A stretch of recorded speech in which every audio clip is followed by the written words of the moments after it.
Hey, what's up? My name is Tom Misery, watching my channel Miser14, and I'm here doing another special review of American Soul Season 1. I'm doing the first two episodes. I I think I might do the rest of the episodes as well, and I'm just gonna bring it out there to give you the special review to let you everybody who didn't watch the show or who was interested in watching the show, who don't know about the show is that resisted, to get a chance to watch it. Now, I don't know about the new people, this millennial these days, who know about Soul Train, but people who grew up in the 90s, late 70s, 80s, 90s, early 2000s know about Soul Train. Soul Train was something I grew up watching on Saturday mornings. That's something that you didn't have when you don't have nothing to do. You're out of school Saturday morning for like an hour. You watch Soul Train. You watch the latest artists. You watch people who, not the latest artists. People watch the artists who's really popular, who get on show. Another thing is to show about the history.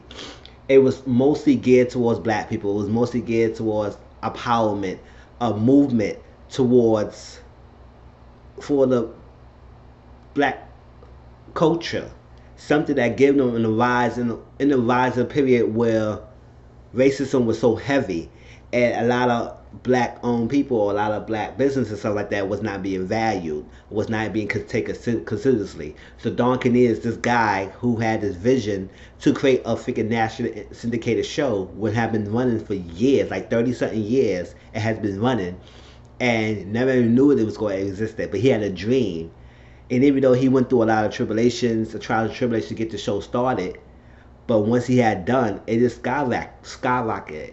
And the last episode of Soul Train ever ended was around March 20. It was March 2006. 2006.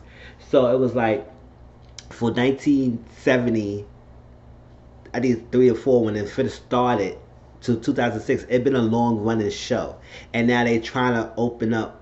I heard they're trying to reintroduce, revamp Soul Train again. And also they doing this. They did a show, a BET series called American Soul. American Soul is what I'm gonna be reviewing, and it's gonna be a 10 episode. What I just read online, it's gonna be a 10 episode series for the season for a BET. Now I don't know if they're gonna do more seasons besides this, which I'm hoping, because it has more to the story of us learning about Dark and Ears. Because that's all we know. We know about him with the love, peace, and soul, his message and everything. And it's something to grew up and to learn his story of what he was going through behind the scenes to get this great show that we all had knew grew up when I knew growing up. It's interesting, and also get the generation now to learn the history of American Soul. American Soul came on during Black History Month, so it gave the people, gave a chance of new millions to know about the Soul Train and their background story of it. Even though it has changed some names, and places, and characters and like that to make a dramatic, dramatized story, but it still has some pieces. And of course, BET work with the family closely to get this story behind to show his legacy. Because I didn't even know growing up. I know Don Cornelius died, but I didn't know he committed suicide. That's something new I didn't even learn until I watched the show, and then I read on Google online and said that yes, he did kill himself, and it was like prevalent. And I guess they're starting to talk about how his father probably was suffering from mental illness or something like that. So it was something to give us the insight and to learn how this black man who rise above all that hatred, the inequality, the separation of blacks and whites and stuff like that in the late 70s, who the black people need to find their culture, find them themselves with jazz, with soul, with stuff came about, dancing and embracing the culture.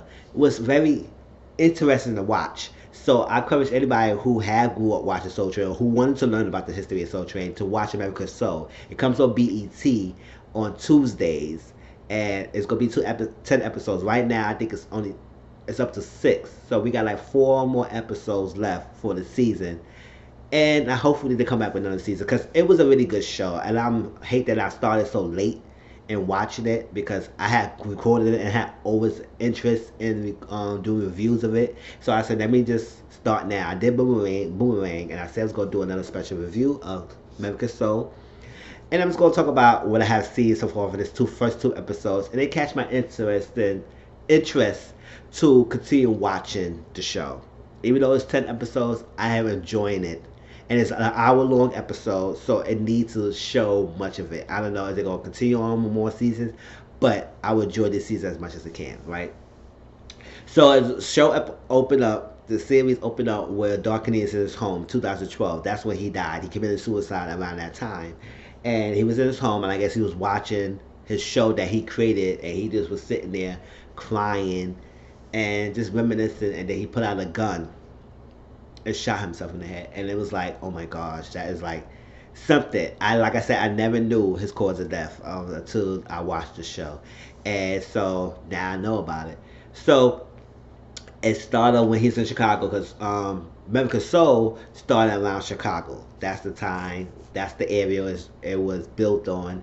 And then to make the show further, he wanted to make it nationally syndicated, so he went to L.A. But he still kept the Chicago um, filming set here and doing L.A. He was doing hosting in both, but he decided to put more focus on L.A. later on when he decided to do that. But he still had both stations, so he was doing that, and he was open up, and he was trying to get a act for his show, and he has a person named Tessa who was getting background singers, no, who big background dancers, because the big thing of Soul Train was the performers, the history board when they gave two dancers the aspect of putting a name to show a person who have impact history, and it usually was African American names and stuff like that. If I remember correctly, it usually was black persons or black people who make a change in history, and it was a little boy, and then it was the dancing.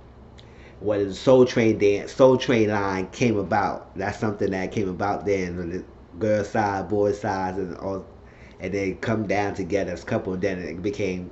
And then later on, more episodes became just females and just males and stuff. And that's where you start. It was a couple of people that have been picked up and famous and known from Soul Train. I heard Nick Cannon was one of the person.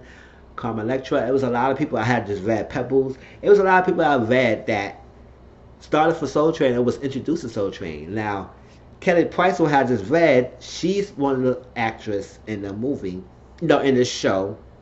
She plays the mother, Mother Clark, who is the wife of a person who's in Vietnam. At the time, war was prevalent. It was a Vietnam War, and her husband was in war. So it's a time where war is strong, and racism and stuff, and people fighting for the war to fight the freedom and stuff like that, the country's freedom, and the families leave behind to after fact. So she's the mother, and I read her story. She said she was introduced to Soul Train, and how she had her first single, national single, when she came out, and nobody even knew who she was because the producers didn't want to show her. But Dark Canitas gave her the opportunity to introduce herself to the world, who Kelly Price is. So she's very grateful to be part of this television show and to tell part of the story of Dark Canitas, to give homage to him.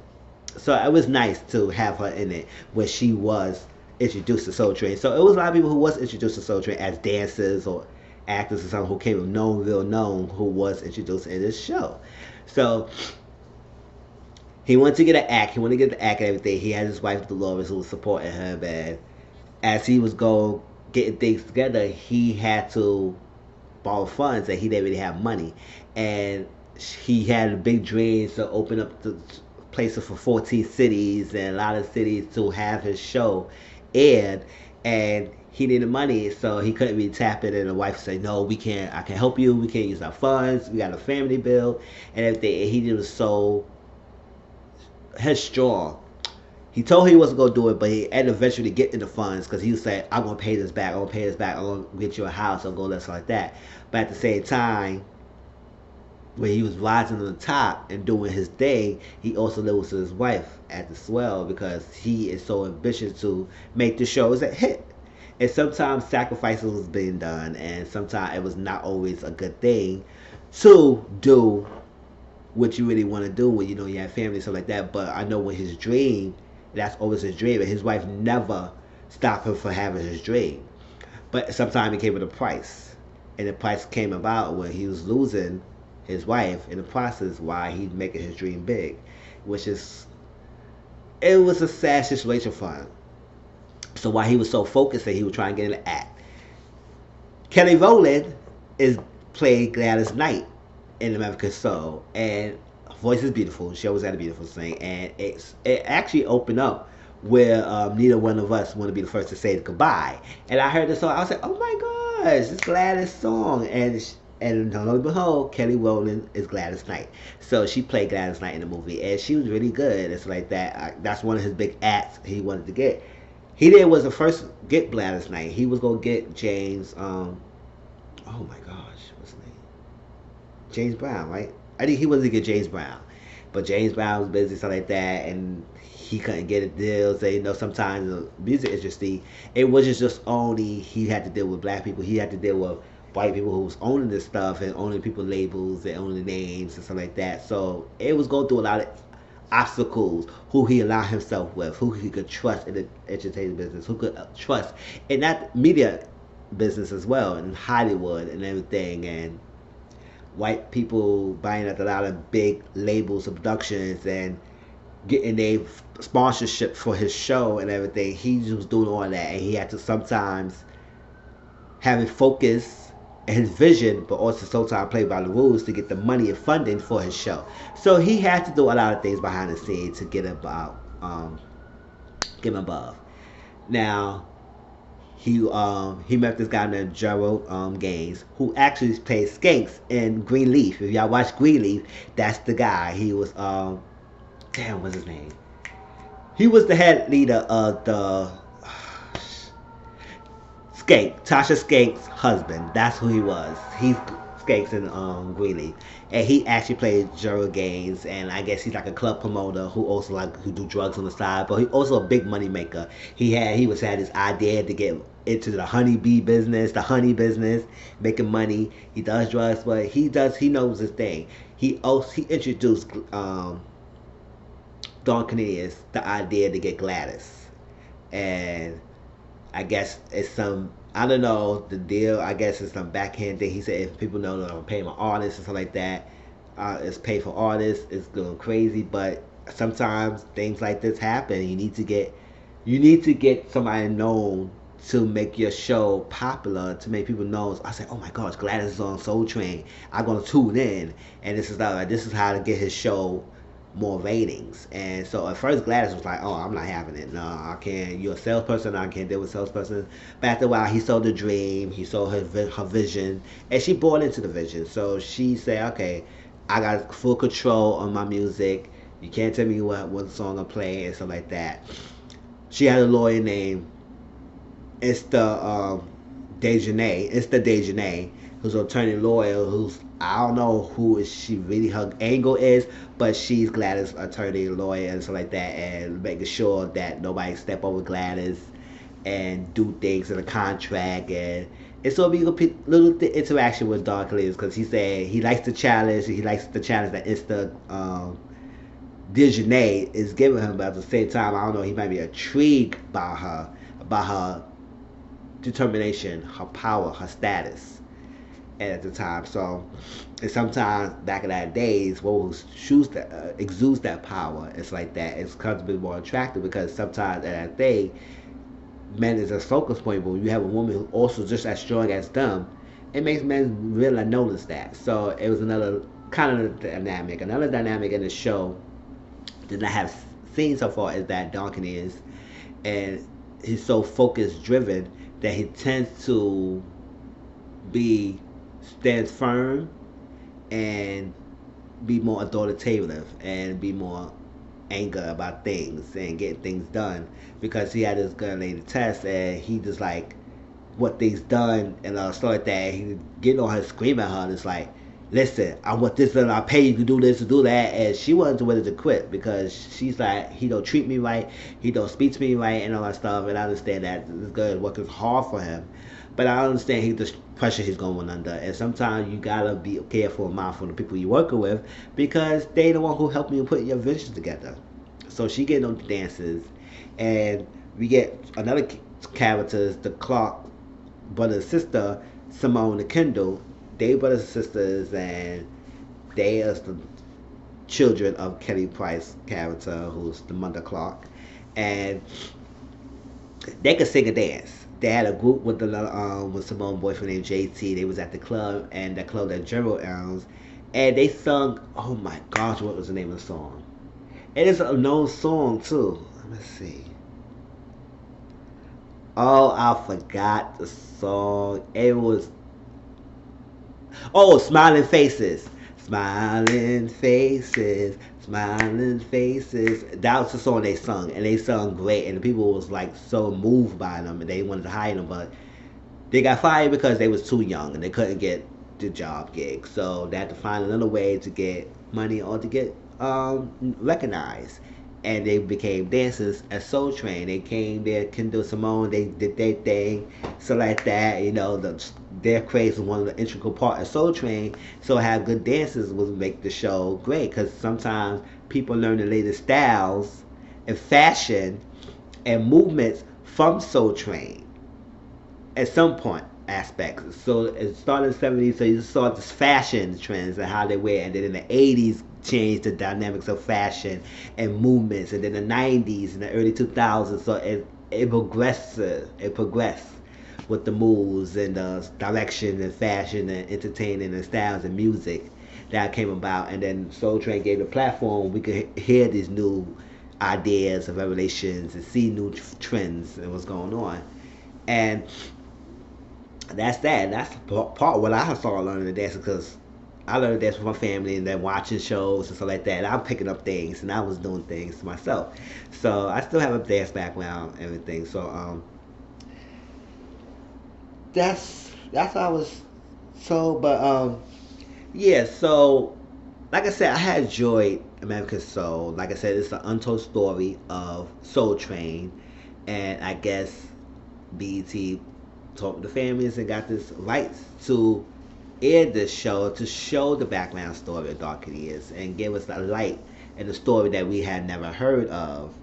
And I guess I know people have read things about him online, but we never had a story or a movie or anything to tell the story. And I'm glad that they show us and give us the opportunity to listen to this story and to watch and just see the thing coming forward. I mean, with all the actors and the songs and the placement and the scenery, it make me feel I've been living Soul Train again. And that's why I want to happen. That's why I had enjoyed this episode. Like I said, I only did the first two episodes, so it wasn't play by play of what happened in the scenes, but I gave you a general story idea of what did happen. And his Dark Years focus, and he wants the show to happen, so he had to get sponsors, Coca-Cola, some other productions people to be back up. And even though it's a white man, but still he had to get the money. So, and his show came a hit. And he had Gladys sung, and she also sung another famous song. It was another song that she sang at the thing, but I forgot what she sung. But she also sang another song, Midnight to Train to Georgia. And that got her thinking, because at around his time when he was doing all of this, he's losing his wife. And so his wife was calling and calling. He said, I'm going to call her back, I'll call her back. When he finally called after he had the song and stuff like that and realized that he hasn't been back to his wife, she didn't answer. So I guess that's part of the thing that started going to help hurt him. Because now he realized that, yes, he can't push away the people who has been supporting him.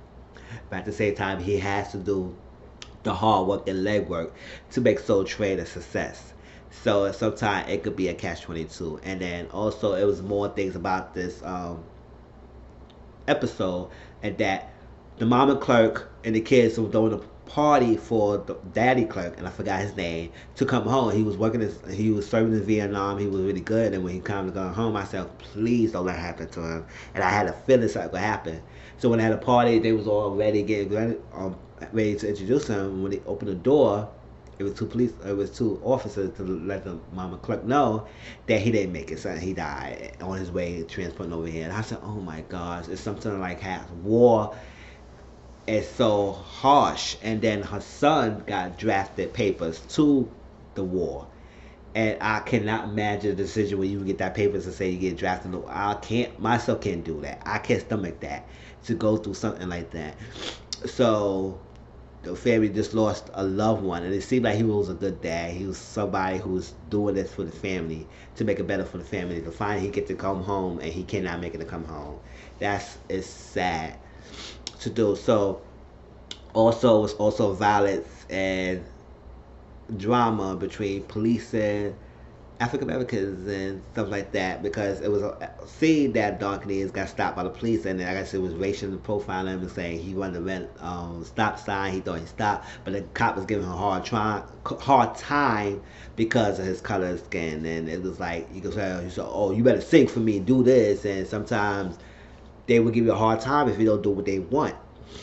And there was another scene where JT, he met an old friend who was doing some legal stuff, and though sometimes it's hard to struggle, and I guess his friends was doing some things, and then he's in the middle of it because he drove, and one of the guys shot a cop, and that's crazy when a black shoot a white cop, so it go crazy. They go look for the people, and maybe they run the license plate, so he go be in a hunt and running from the law and police enforcement at the time. And sometimes around that time, even today, African American people have a hard time. So when he's involved and they find out he's being involved, they're gonna get him. They're gonna show him trouble. So JG got always looking him behind his back, and always looking over his shoulder if anything, a cop's gonna come next to him, stuff like that. So he gonna do that, and also at the same time, drugs was very heavy. His mother is very crack drugs, so she behind rent. The landlord wants his money. The landlord had to find other ways to get his money. So he's sleeping with the mother. She's always drugged out. So his baby sister's always crying and stuff like that. So it's a lot. It's deep, heavy impact and political and social structure and issues that's surrounding this big um, show around that period of time, the 70s. How all these issues come about: war, violence, police brutality, the racism, the segregation, the divided. At this time, it wasn't too segregated. It's still together, but at the same time, it's still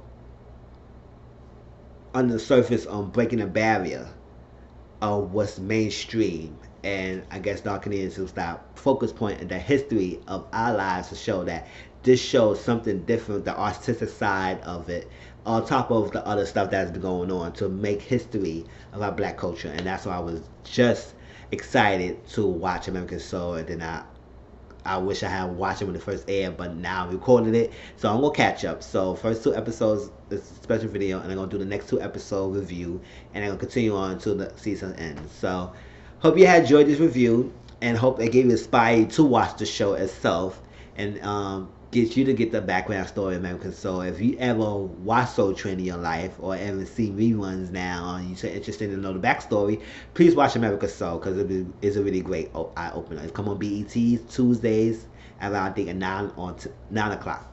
So stay tuned and see y'all for the next two episode review. Peace.